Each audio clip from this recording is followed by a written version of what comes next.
If you want to restore content to a new course, but you forgot to back it up to your resources in a previous term or year, you can still get that content. To do that, click on Courses, and then My Courses on the right. Here you will find the Archive section, so click on Archived, and all of your old classes will be in here, the ones that have expired and moved into Archives. Simply locate the course on your list. Once you have located the course, click on the section name, and it will take you back into the course. Even though it's in Archives, the entire course is still there. If you just want one individual item from this in your new course, you can click on the gear icon and choose Copy to Course and move it directly there. Otherwise, you can move the entire course into your resources to import into your new course.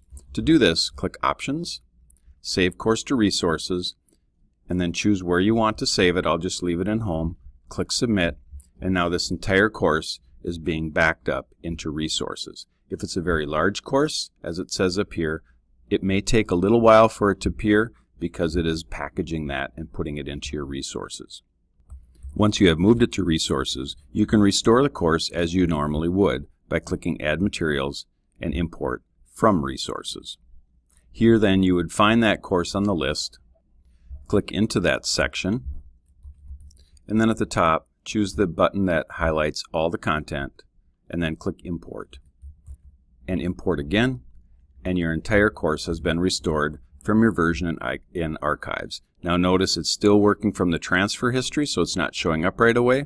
And if you need to, you can refresh, and after I've hit refresh, I can see that my course has been restored.